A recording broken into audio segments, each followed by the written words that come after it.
Gormenghast. Chapter 10.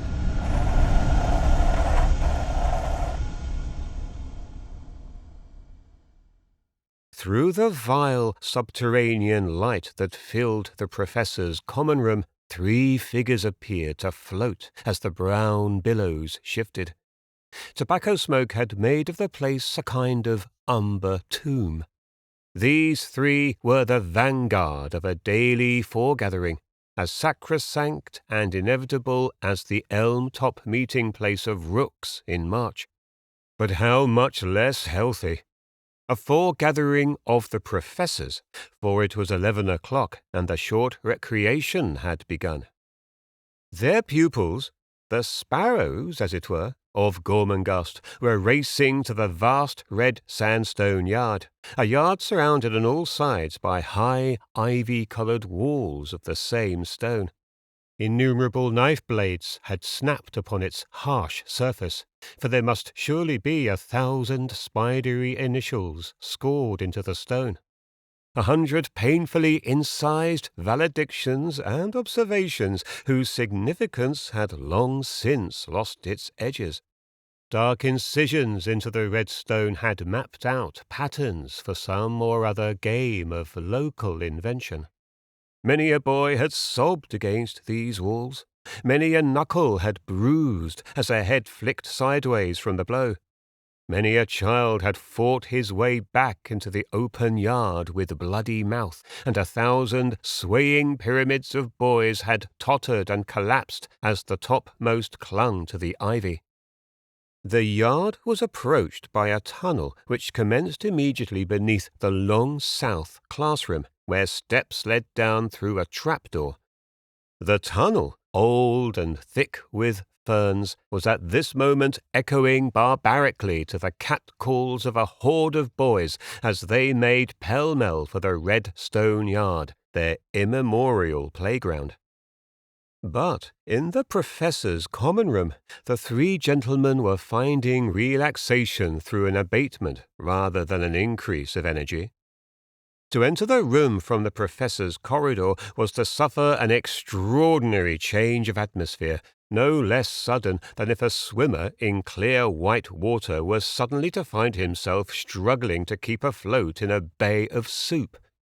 Not only was the air fuscous with a mixture of smells, including stale tobacco, dry chalk, rotten wood, ink, alcohol, and above all, imperfectly cured leather, but the general colour of the room was a transcription of the smells, for the walls were of horsehide, the dreariest of browns, relieved only by the scattered and dully twinkling heads of drawing-pins.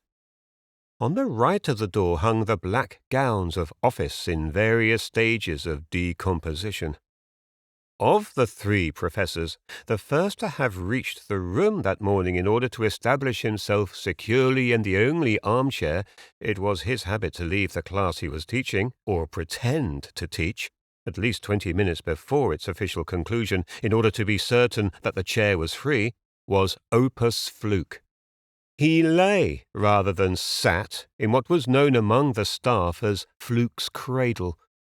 Indeed, he had worn that piece of furniture, or symbol of bone laziness, into such a shape as made the descent of any other body other than his own into that crater of undulating horsehair a hazardous enterprise.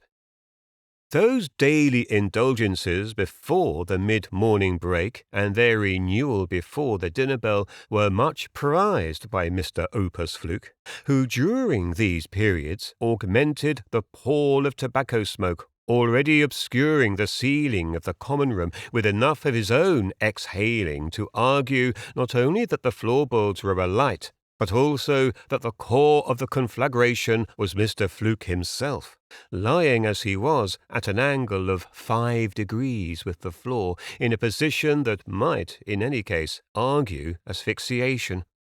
But there was nothing on fire except the tobacco in his pipe, and as he lay supine, the white wreaths billowing from his wide, muscular, and lipless mouth, rather like the mouth of a huge and friendly lizard, He evinced so brutal a disregard for his own and other people's windpipes as made one wonder how this man could share the self-same world with hyacinths and damsels. His head was well back. His long, bulging chin pointed to the ceiling like a loaf of bread. His eyes followed lugubriously the wavering ascent of a fresh smoke ring until it was absorbed into the upper billows. There was a kind of ripeness in his indolence, in his dreadful equability. Of Opus Fluke's two companions in the common room, the younger, Perch Prism, was squatting jauntily on the edge of a long, ink-stained table. This ancient span of furniture was littered with textbooks, blue pencils, pipes filled to various depths with white ash and dottle, pieces of chalk, a sock, several bottles of ink, a bamboo walking cane, a pool of white glue, a chart of the solar system, burned away over a large portion of its surface through some past accident with a bottle of acid, a stuffed cormorant with its tin tacks through its feet, which had no effect in keeping the bird upright, a faded globe with the words Cane Slypate Thursday scrawled in yellow chalk across it from just below the equator to well into the Arctic Circle, any number of lists, notices, instructions, a novel called The Amazing Adventures of Cupid Cat, and at least a dozen high, ragged pagodas of buff-coloured copybooks. Perch Prism had cleared a small space at the far end of this table, and there he squatted, his arms folded. He was a small, plumpish man, with self-assertion redolent in every movement he made, every word he uttered. His nose was pig-like, his eyes button black and horribly alert, with enough rings about them to lasso and strangle at birth any idea that he was under 50. But his nose, which appeared to be no more than a few hours of age, did a great deal in its own porcine way to offset the effect of the rings around the eyes, and to give Perch Prism, on the balance, an air of youth. Opus Fluke in his favourite chair, Perch Prism perched on the table's edge, but the third of these gentlemen in the common room, in contrast to his colleagues, appeared to have something to do. Gazing into a small shaving mirror on the mantelpiece, with his head on one side to catch what light could force its way through the smoke, Belgrove was examining his teeth. He was a fine-looking man in his way.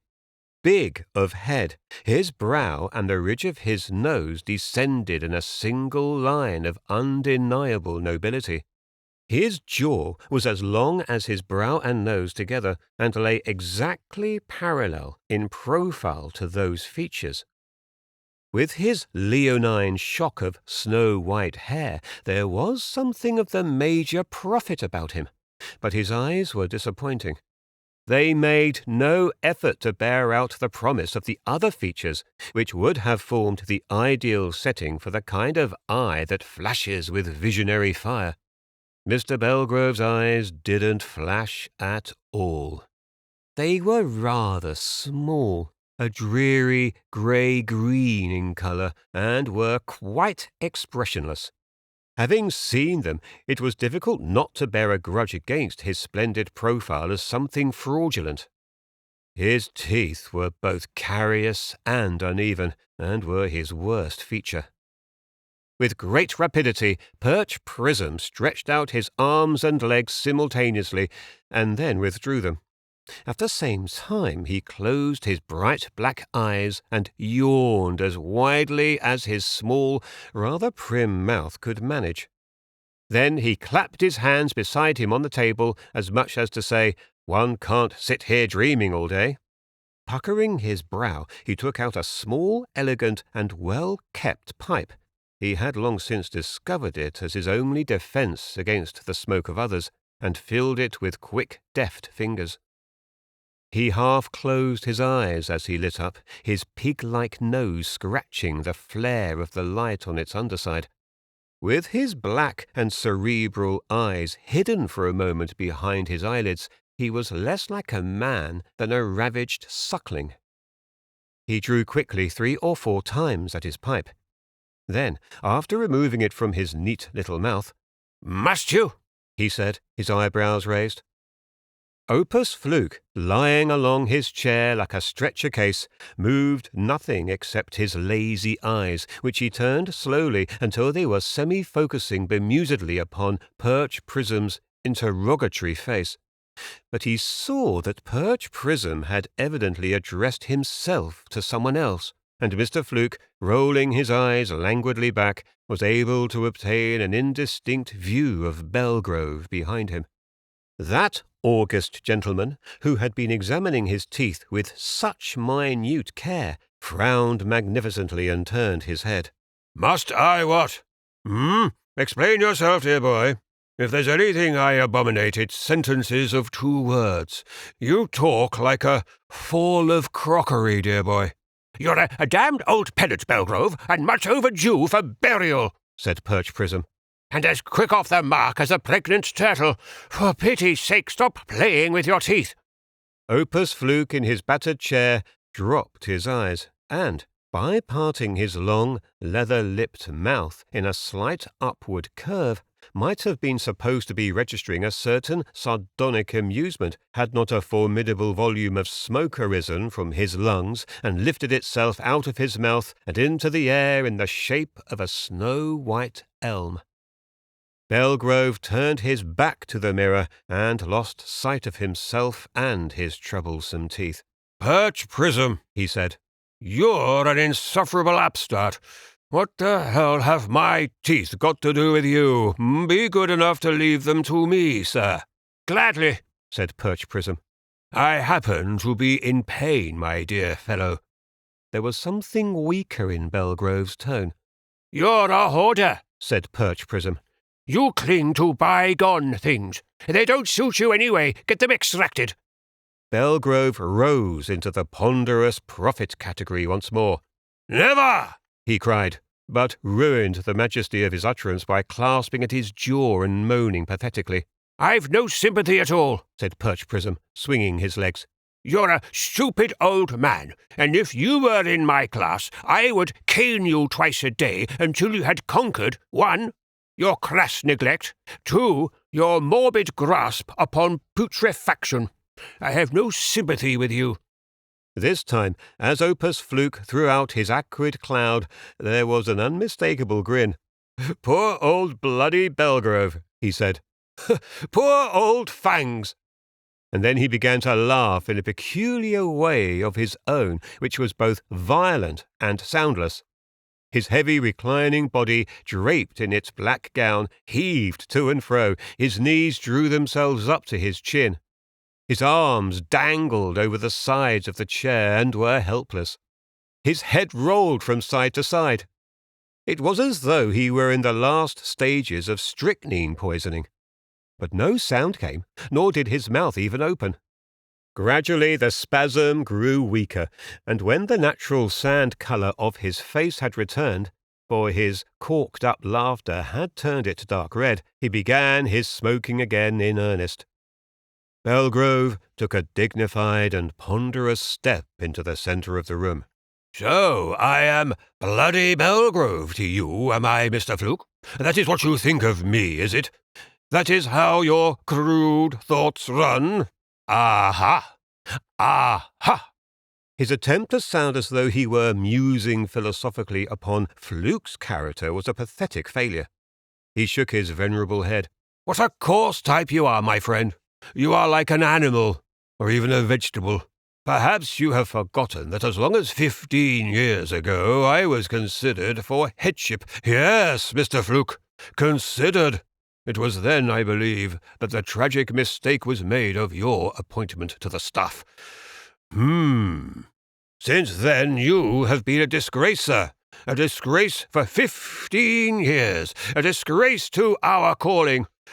As for me, unworthy as I am, yet I would have you know that I have more experience behind me than I would care to mention. You're a slacker, sir, a damned slacker, and by your lack of respect for an old scholar, you only— Oh!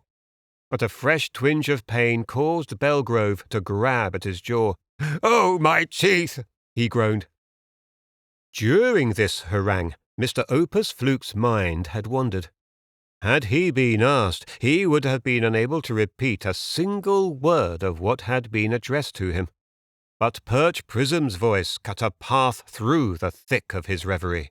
"My dear Fluke," it said, "did you, or didn't you, on one of those rare occasions when you saw fit to put in an appearance in a classroom, on this occasion with the Grammar Fifth, I believe, refer to me as a bladder-headed cock? It has come to my hearing that you refer to me as exactly that. Do tell me. It sounds so like you." Opus Fluke stroked his long, bulging chin with his hand.